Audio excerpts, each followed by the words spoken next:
Okay, you've been shot on 3 different occasions. Were any of those 3 occasions life-threatening? Could you have died in any of those 3 shootings? After the wound, or nah, it was just in the arm, in the hip, in the leg. Well, it's a chance maybe if I had I might could have bled a little. It would have took a long time though when I got shot in the leg. But I had took my shirt off and like wrapped around my leg when I got shot. So and just made it to the first, well, that particular time when I got the worst wound this happened at the same time. But I had took my shirt off and tied it around it and made it to somebody's house, and they called the ambulance for me, and I had I made it that day with that. But one time, dude had came and tried to rob me in my house. I was young, too, probably about 19 or something. I probably about 18, and I had to cut the light off on him and tried to pick him up. I wasn't really strong enough to do all that, so Phillips had done went off. He had a 32 or something. It had traveled all the way around. The bullet still in my pelvic right now. Stuck in there right now, still in there. Still in my pelvic right now. I always used to try to, I ain't think that was right. And folks try to rob me. I ain't want to give it up. I ain't like giving it up. I used to feel like I need to put up some kind of fight. I can't just do that. I don't took people. One dude had tried to rob me. I had them grab the gun. I ain't even know he had 3 more people, but then they came out busting, hit me in the leg right there. They kidnapped me that day, tortured me, burnt me, all kind of junk. And it just really like, if I would have gave it to them, they wouldn't have shot me. Really, it was my fault. It was my fault. Hindsight 2020, you thinking back on these 3 different occasions, you learned something about yourself. Yeah, I learned something about myself that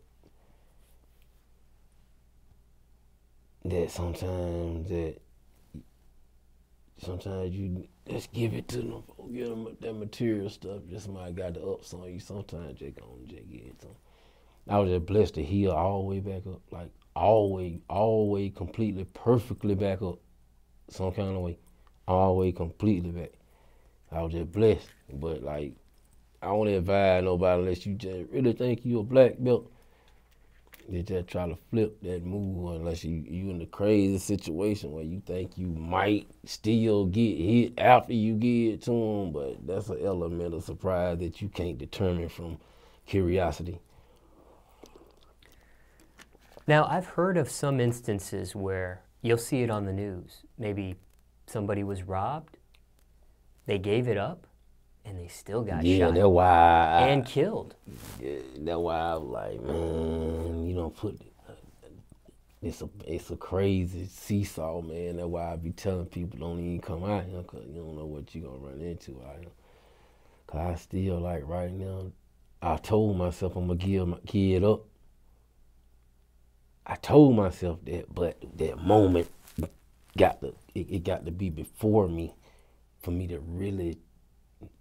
I don't know if I'm gonna do it. I'm gonna try to. If I got my scrap on me, I ain't gonna get on nothing but some bullets, and we're gonna go from there. But I just feel like I'm gonna get it up. I'm gonna get on something. I'm gonna get it up. But That's why these streets got, some people can't take that part of it, and some people can give that part. Some people can rob, but they can't get robbed. Some people don't know how to act on the other side of the gun, so it just be it's a crazy balance in a corrupt situation. Really, these streets really just too corrupt. I don't know if you know the mentality, but why in an instance where somebody does give something up, do they still get shot and possibly killed? Because it'd be like, it's a three-way mind frame for the perpetrator. Okay, now you done introduced a firearm to an individual that he helpless at this point, because he don't have no kind of way to retaliate. At this point, now you saying, damn, he might see me again. He done saw my face. Oh man, it's this money I'm getting from him. I can't hide with this money, so I can't hide. I'm in the same neighborhood where I'm at. They might come back over here and look for me in this area. I can't run because I ain't got enough money. So maybe I should just go on and kill them or shoot them and show them serious so they don't come back. But sometimes you can provoke things and end your whole entire career. So it's a two-way street. For someone, go ahead. Go ahead. Okay. For someone that's never been shot before, and you've been shot on 3 different occasions, what does that actually feel like? It's just like a burn at first, and then it just, the trauma, it really based on the trauma and the bone damage. If you got some bone, see, I had bone damage, because like when they shot me, when they kidnapped me that time, that's when I got the worst, because they fractured my fibula or something, and then they blow the fat chunk off my calf muscle. They hit me with a 357 and a 44, and luckily everything was like a centimeter off from destruction. So you get away with a scrape, don't think you Rambo, you're invincible, because if something crack that bone, it'll send that pain all the way up your hole. You won't even be able to move. Them folks have you taking all the drugs. So don't think, it ain't no good feeling. You get away with something, the bigger the bullet. And sometimes the small bullets travel, they be worse than the big bullet. Sometimes the big bullet go straight through you, the little bullet ride around. That's why I still got this little bitty bullet in my pelvis right now, because the doctor was like, if we cut all into you, all into you and do that, it's too much to heal, to sacrifice just to get that little piece of lead out of there. Every time I go through the metal detector, when they got them real extreme ones, it go off, X-ray. I got locked up one time. Them folks were like, buddy, man, got a shank. I ain't got no shank, man. In Clayton County, them folks had to put me in the X-ray, and they had the, they seen it right there, and I was like, yeah, man, it's just a bullet. I ain't no still registering. Is it unhealthy for your body to have that lead bullet there in you? It is. Well, not right now, it's straight. But if it move or something like that, then I have to take action at that point, some type of medical action. What could cause it to move? Is it you playing sports, like pickup game of basketball or something? Where it is right now, from my understanding from the doctor, it's wedged at a point where it's luckily unbothered. It ain't got ain't no friction points and no kind of contact. I don't get no pain and nothing. When it first happened, I had a little sharp pain, but as time went, the pain went away, and I just healed all the way back up, luckily with no problem, because they were saying I might have to go and get some stuff done to my inside, maybe damage or something, might not heal, but all that, and I went got it MRIs and everything started healing perfect. So I looked up on it, but being shot is not nothing that you just really just want to do, especially with no big gun, no little gun. All the guns bad. What about a hollow tip bullet? You ever been hit by one of those? That I don't know if I ain't never see the bullet they shot me with. I ain't see the bullet they shot me with, but I think a hollow tip, the way they're shaped and designed, it's when they pierce your body, they do certain things that maybe a regular bullet wouldn't do. Yeah, so I say, I think when they knocked them chunks off me, I think they probably had something kind of, knowing the caliber, when them people like that, they have dangerous ammo, them kind of people like that. So they probably, and I was a good distance. Yeah, they probably had some hollow tips in there. But if you get shot, you better hope you get shot. Don't get shot with no hollow tip though. It's good. They spread out. Now, there was one instance where you got shot and you used a shirt like a tourniquet. Yeah. Was that the very first time you ever got shot, or did you learn that after getting shot previously? Nah, it was just the blood was coming. And I was just like, boy, the hole was crazy. The fool tried to burn it. The fool set something on fire and tried to burn the hole because it was open. It was bleeding so crazy. He tried to burn it. He actually did slow down the bleeding when he burnt it. But it was so sloshy and just messy. I just still tied the little Jabot shirt around it and just tight as I could. And just drove myself up into the lady yard. And they just had to throw him in the back of their SUV and pull to him to the fire station. Who tried to burn you? That was during the torture session? Now, there was, I don't know what these fools were trying to do. There was another incident. I don't know what, like, I guess he got scared. Like, I don't know.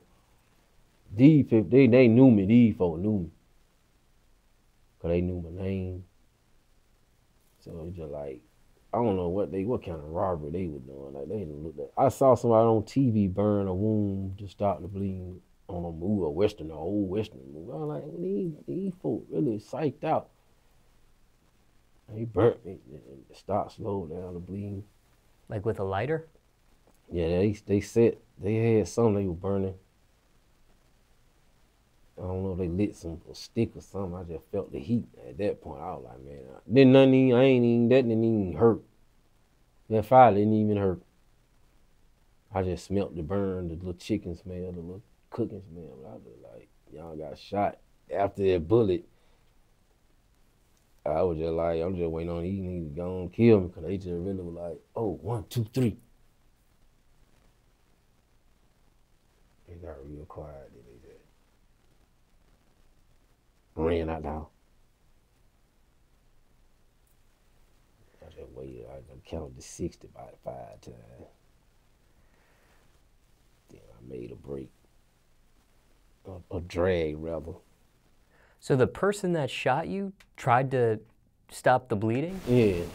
Oh, that wasn't a friend or somebody trying to stop the bleeding for you. That was the person that shot you. Yeah, that wasn't my friend.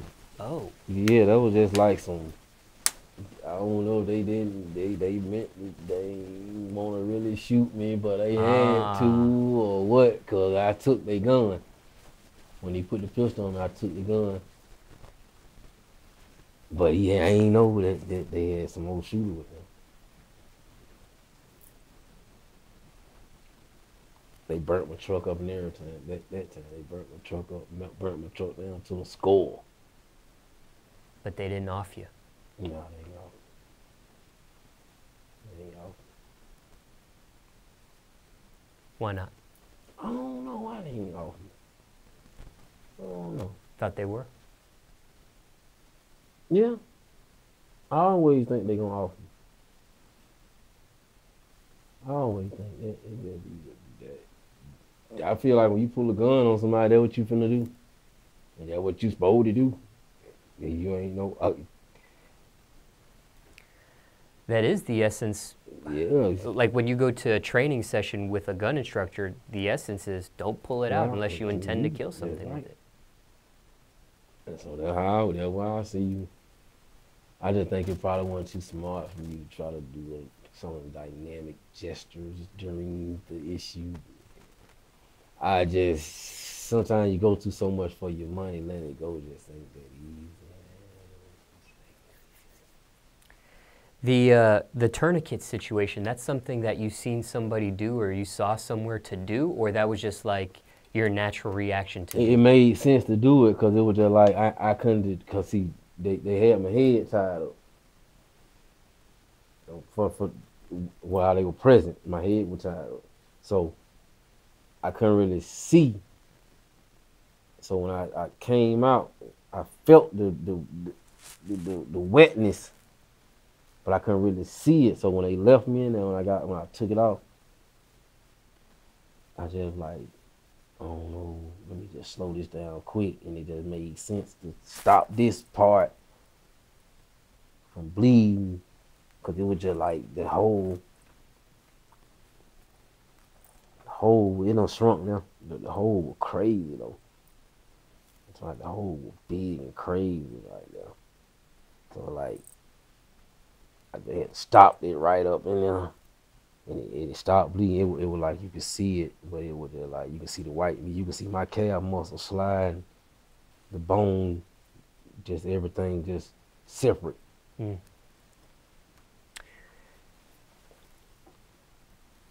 In these 3 instances where you were shot, did you remain calm or did you panic? I panicked.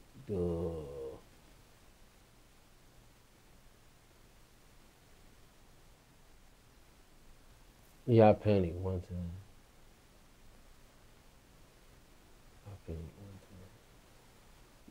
When I cause the plan didn't go like I thought it was gonna go. I ain't had no control. I had panic. Then I was there when I got shot inside my house, in my grandma's house in Kirkwood. I mean on Flacker Street. And when I got shot in the house, then I had no panic because I ain't really know my first time. I ain't gonna say my first time, but it was my first time seeing somebody who I actually had smoked the blunt with. There was a new level of betrayal that I had never seen before. So my mind was on another level. Like I was in awe and fear at the same time, and I was trying to eradicate. I wasn't gonna say eradicate. I was trying to protect my little assets that I had at the time. But the combination of all of it, right, there was just so much confusion. I panicked. It was just a little bit too much. I was like, I just got through smoking with you. Like, we just drunk a six pack. Like, how this happen? With you? And it just went there, and it was just, like, I thought he was just playing it for real. I'm like, man, he for real? For real? His gun was little, but he was for real. Usually, I think in a situation like this, when somebody gets shot, they want you to remain calm. Yeah, they want you to remain calm. But some situation be like, you don't know if they finna come back and finish you, or you don't know if you need to get somewhere before you bleed. And then that was like the first time I had got shot when I panicked that time. See, that when you gotta go all the way through with your plan. When you knock the pistol out of your hand, you gotta be willing to catch it and shoot them with it. You gotta have a mind plan when you don't make no move if you do not have a conclusion. Don't do nothing if you don't have no way to win. If it ain't gonna, you ain't got no, not at least not even a way to win. If you ain't got no complete plan, you might fail, but have a plan. If you finna try something, don't do it. Don't put yourself in a worse situation already. Nigga put a gun on you, you already like, damn. He really won. Unless you know some kung fu.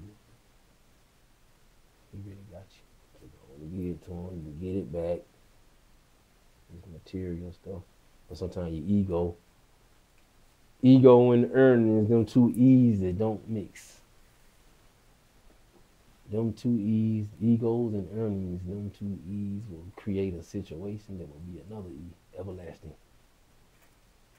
Seriously.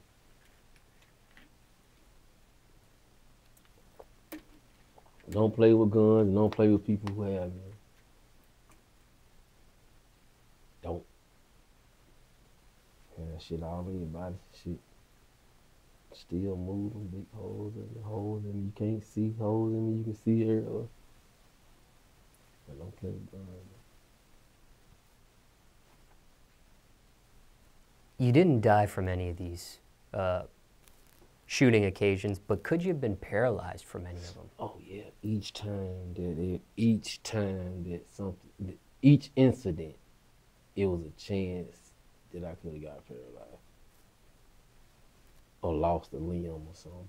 Like That's another thing, yeah. Yeah, even with the little bullet, that could have went and hit the spine.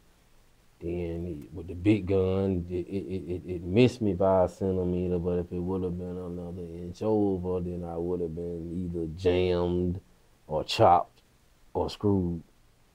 But I wouldn't have been able to I wouldn't have been active like this. So, yeah, I definitely could have got some real serious damage done. I mean, it's really amazing that you've survived 3 shootings on 3 different occasions, no paralyzations, no amputations. There's people in this world that get shot one time by one bullet, and any of these scenarios could play out. What do you make of that? God blessing. You know what I'm saying? You got to be blessings.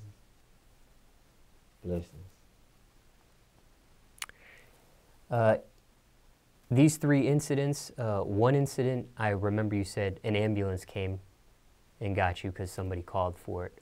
The other 2 incidents, how did that play out? Was there an ambulance involved, or you had to get yourself? Yeah, they came to my house. You know, they took me on out. They were trying to lock me up and take me on, but I was like, I ain't did nothing. Not this time. So they took me to jail. They took me to Grady each time. You've had surgery from these incidents, or just been stitched up? Yeah, I just had to get stitched up. Each time I had to get stitched up. I ain't never had to get no serious, none. I had a cast on my leg, on my arm. I ain't never had to get no serious repairs. That little bullet that's in your body that you had mentioned so far, is that the only bullet that's inside of you? That's still in me. I've seen people where a bullet will try to penetrate outside of their skin and end up coming out at some point. Yeah, I've seen that happen before. Can that happen with your situation or no? Because the area that is where it's at is wedged into my pelvic. Ah. So it's like you got to go in there, and then when you get to it, you got to free it. So where it is, it's in an area of cartilage that it ain't no friction there. So the doctor was like, just to go and do that, I would be doing more damage going in to get it. Got you. So I was like, okay, fine. You did mention that. Yeah. So these hospital stays weren't very long for you? Nah, it wasn't. The most I stayed, I think I did, I dipped on them folk that last time, and them folk doing too much. They kept on coming, and the detective kept on coming in there. Yeah, I just like dipped on them. I just left. I just got dressed and just hopped up out of there on them, cause I just was like, man, I can't sit in. I got to get back to the trap. I'm missing money. I need to get things in order. These folks doing this, they doing that. I need to get everything back in order. So I really rushed up out of there. Didn't go to no therapy or nothing. None of those occasions you didn't get any therapy? No, I ain't go. I had it. It was scheduled, but When I went in there one time and seen what they were doing, I just did it at home myself. I just got a little weight equivalent to what they had, and they were like did whatever they were doing, just got the strength back. I've heard from doing some of these types of interviews before that, not going through physical therapy, that can do more harm than good. Oh, definitely. You gotta know yourself. See, some people they don't pay attention to what's going on. See, you can't, if you know how your body was before you got shot, you know your leg going that way a little bit more than it was last time. Before this happened, we need to go back and try to get up front end of it. We need to go see what the problem is. You might need to re-break it and set it again or something. Cause later on down the line, you don't only have to go back and get no surgery. That shit, the older you get, the harder it is for that shit to heal, and the more time they go in there, they ain't gonna heal right, damaging your cartilage, your bone marrow, your muscles and all that, Did you follow doctor's orders in any of these instances, or did you bend the rules? I probably just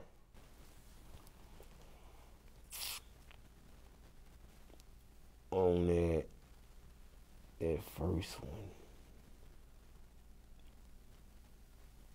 a little bit, for up until the point where I started feeling myself heal. I had them burnt my leg, although one time I had them kind of just were doing too much and they got started hurting. I had to go back in there. Folk told me to stay off of it, and they gave me some crutches that time.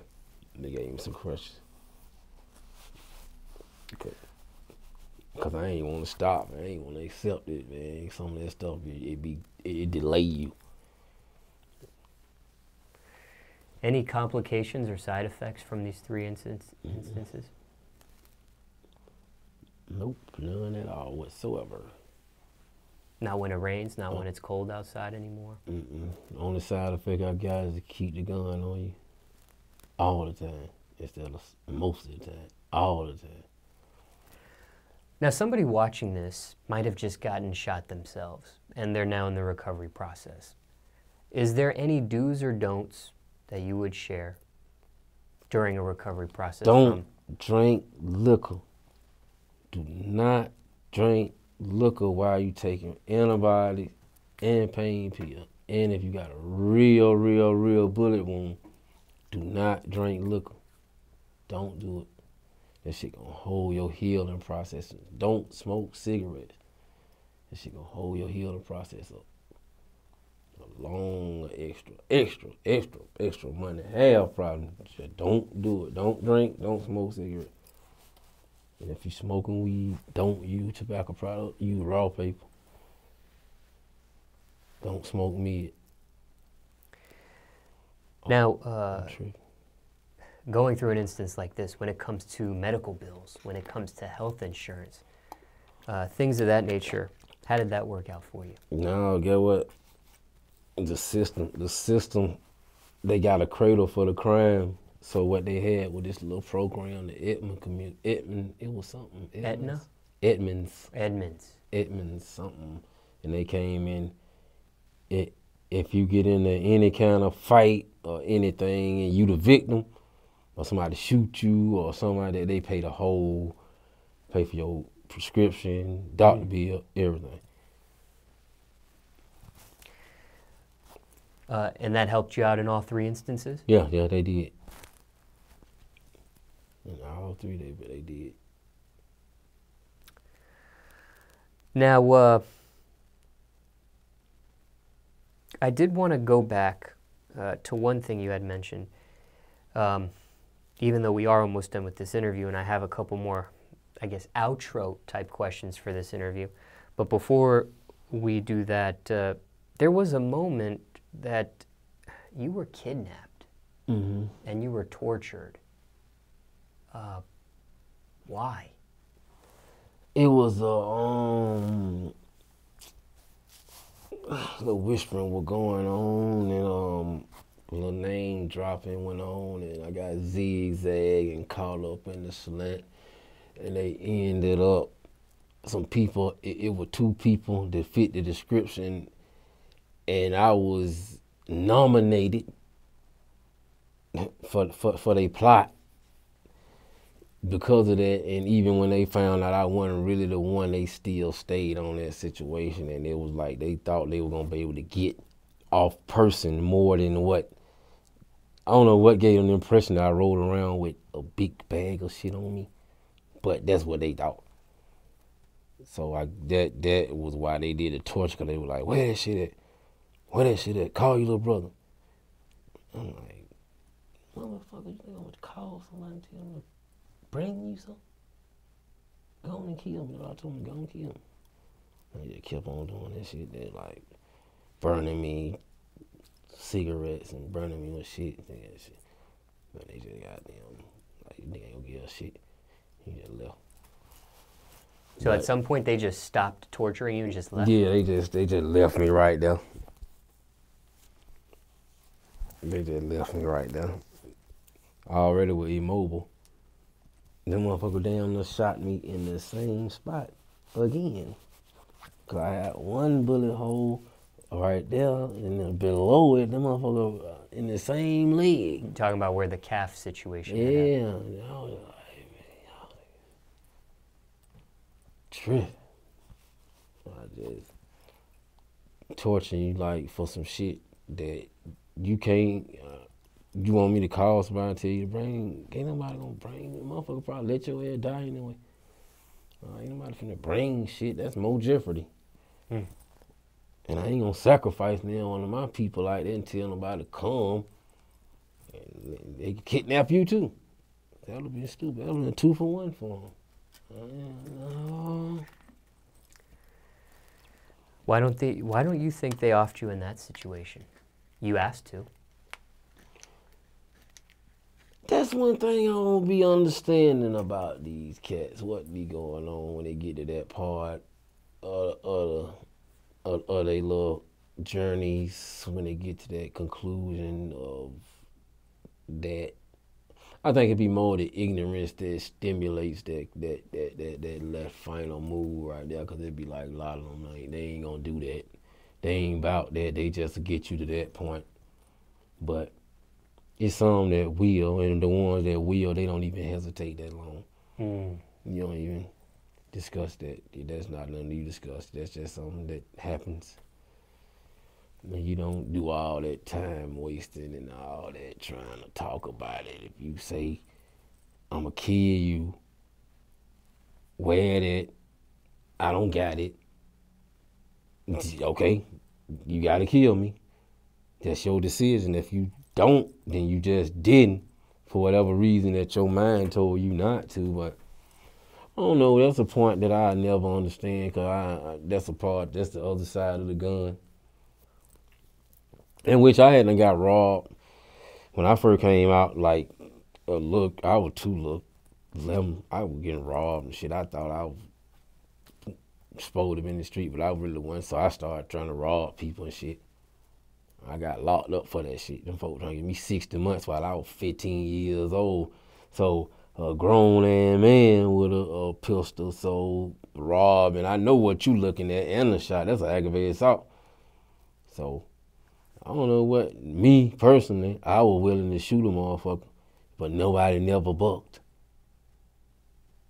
Nobody never ever. It was one person that tried to buck, and we got them, and it just really was, that was a point then where it was like, what's the gamble with this crime shit? Okay, you get locked up for selling dope 15 times and get 3 years, but your ass shoot one nigga, but you'll get 15 years for that one shot. You might want to sell you some dope, man.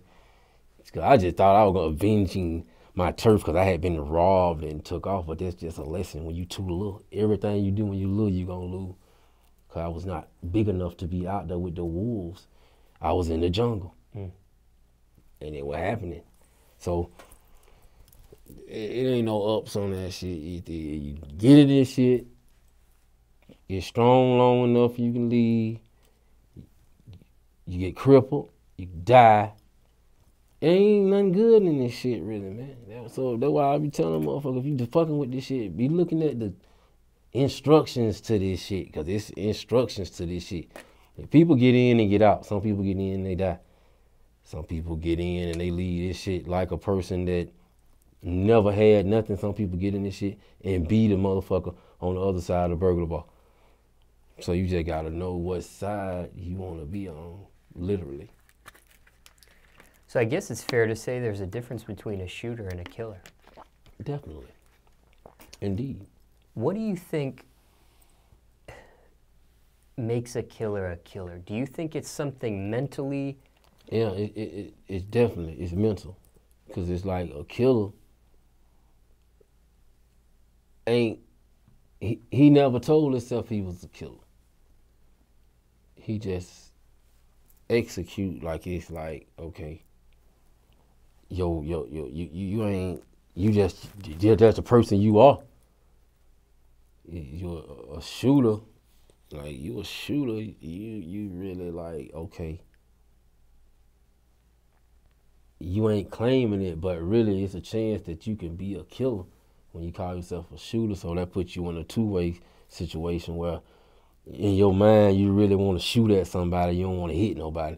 But if you hit somebody, you're going to still be a killer.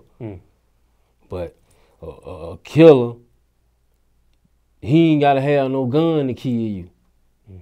He ain't got to have no intent to, he know he gonna kill you. If anything go wrong, it ain't like he walking in and say, oh yeah, I might fight him. Even if some people, you can beat them up and they gonna shoot you. Some people, they can beat you up and shoot you. So it doesn't matter. I think it's based on the rage in a person. Like how far you go. And just like once you accept that rage, you already lock in with it.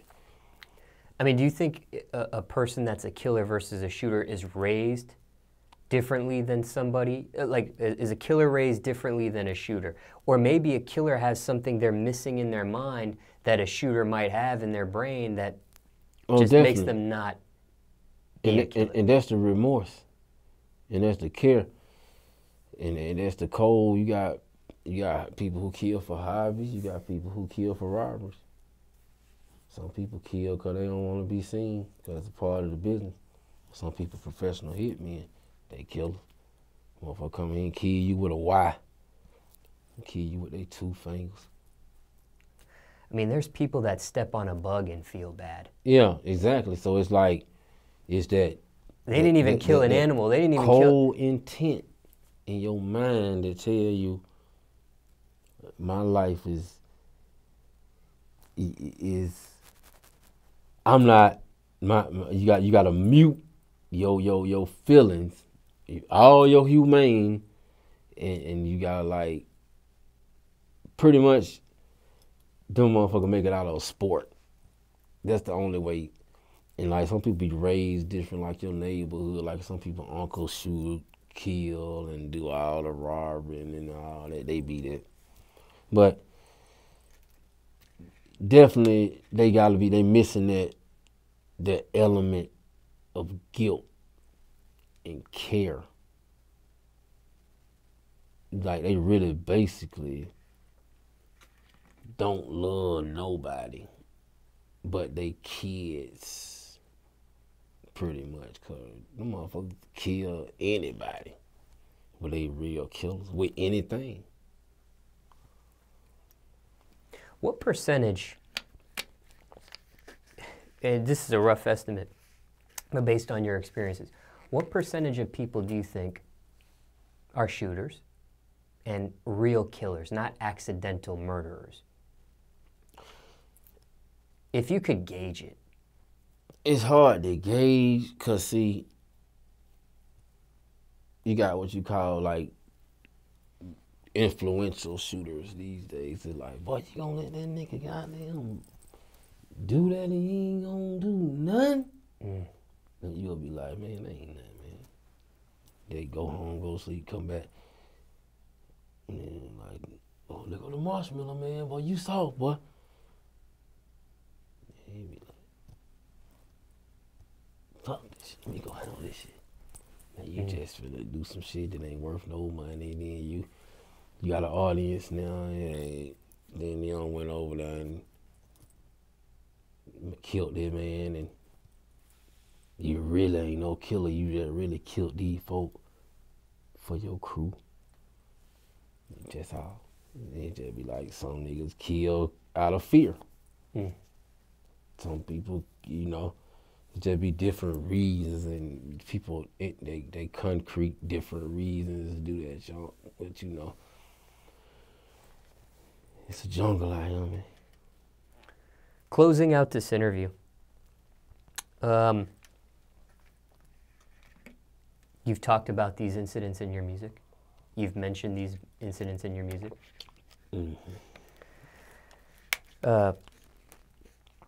Do you rap different?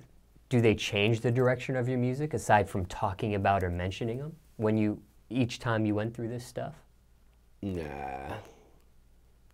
Cause it pretty much became, it's just a part of the trap culture. Death. Them two elements that really motivate the trap. I mean, I ain't gonna say motivate, but that's something that you know is a part of this. All this shit built off death. All this shit built off death. All that shit, diamonds and drugs, that shit death. All that shit come off death. That shit built off death. Somebody dying right now for some dope. Somebody dying off some dope. Somebody dying for some dope right now. Somebody getting tortured right now. Medellin right now. They shit getting sprayed up with missiles and shit by the drug cartel right now. For the dope. Right now, a DEA agent getting paid off for the dope. Right now, a DEA agent busting somebody. But it just is. It's crazy. It's crazy. You're a survivor. Indeed. Some people couldn't do an interview with me right now and talk about it. They're not here to. Yeah, you're right. Has this changed your outlook on life? Do you view life differently? These instances? Yeah, I do. I do.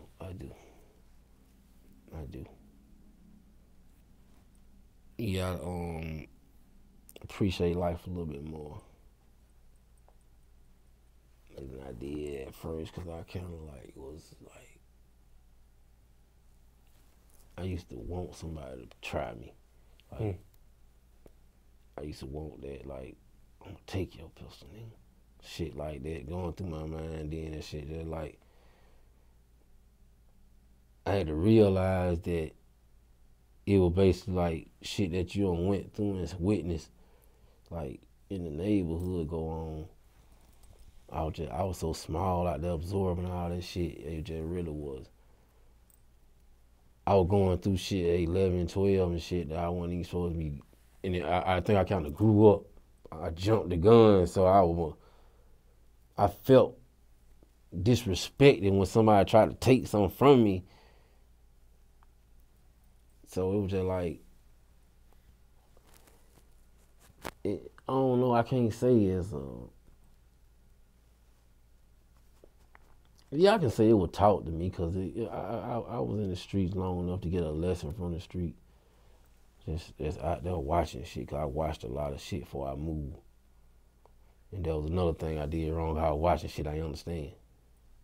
So I just went there and tried to interact with shit that these grown folks, none of the shit I was attempting, nobody my age was doing. People like, hey man, what you doing, man? What your family at? Like, and I found ways to maneuver and get in that mix, because I wanted to get that big. I was looking for that bigness, the enormous, large, the seismic force. I was looking for it. I wanted it. I wanted it. And so I just was like willing to take chance, and I felt like standing up for my stuff was a part of my journey. Like, all right, if I let you take my shit, how I'm gonna flip it? So I'm gonna take off on your ass. Pew! But I was using that speed on. I don't use that speed so much on them niggas. Like, but I seen them rob it. Gone. Take off. Then it just got to a point where you ain't gonna make it run all the time, so you gotta keep your scrap. Sometimes you just pull these shit out and they ride like shit. Then it be sometimes when the motherfucker from your own hood might put somebody on you. You don't never know how that robbery shit go deep. And then motherfucker might have a cousin from over here hanging with y'all for the summer. Oh, he come back, do whop you, zigzag you. Damn, what the hell? Collapse. You don't know where them came from. That robbery shit, it's a crazy, all that shit a big jacket, man.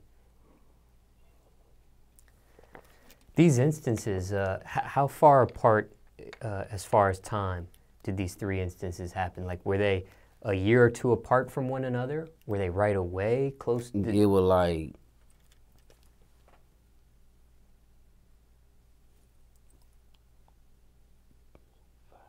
2000.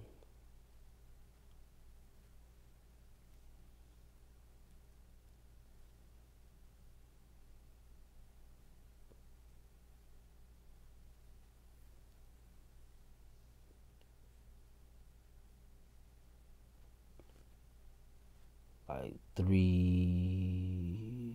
years.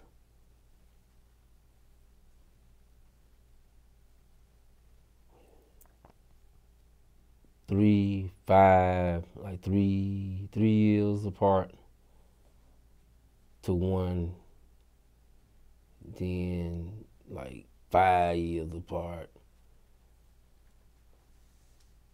From the other. Yeah. Somebody watching this might say, why put yourself in a position? After the first time, after the second time, a third time this happens.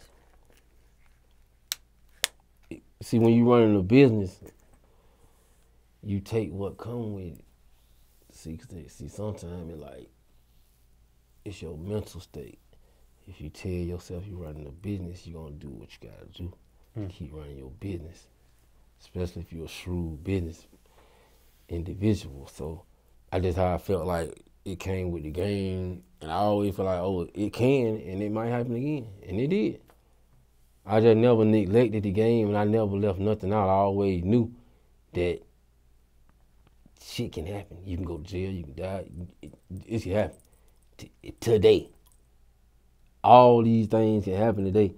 So it's like, when it came, I expected it. Sometimes the people that came from, I wasn't expecting it from them, but I was expecting it. I've been disappointed more times. The pain from the disappointment was bigger than the pain from the actual bullets, sometimes from the stuff you deal with in some of this situation. But, you live and you learn. I remember one situation you said could have been avoided. You mentioned one incident earlier in this segment could have been avoided. Could the other two incidents been avoided or no? Yeah, the shooting could have been avoided. I always provoke about that one time. I had motherfucker. I got in the car with a motherfucker and we finna go somewhere with him, and that shit went south. But I really shouldn't even got in that car that time. Yeah, just on some real wild, not thinking, working out of ordinance, not staying on course with the plan, and I almost slipped. And luckily, I just kind of, one time the motherfucker, I got my dope. I didn't even get my dope or my money. Motherfucker just burnt me. I'm thinking I'm on a bike. I put my bike down and fuck with these folk. So it like sometimes you just had to just, if you say, The motherfucker pull up, I don't know if I know him, but I don't know him. If you gotta have your rules and you gotta stand on them rules, cause them rules be important. Cause that shit be in the universe. Like you gotta have your plan and you gotta stay on that plan for that shit to go right. The minute you take your eyes off that ball, it's over with. Over with. The minute you take your eyes off that ball, you gotta stay focused. That's why, like right now, it's a dangerous world out here now, cause there's so much stuff to distract you. It's hard to focus. So like, yeah, if somebody pull a gun out on you, go on and give it to them, cause like, I could avoid getting shot every time. I mean, well, I could avoid getting shot the worst times. Just if I had to just comply.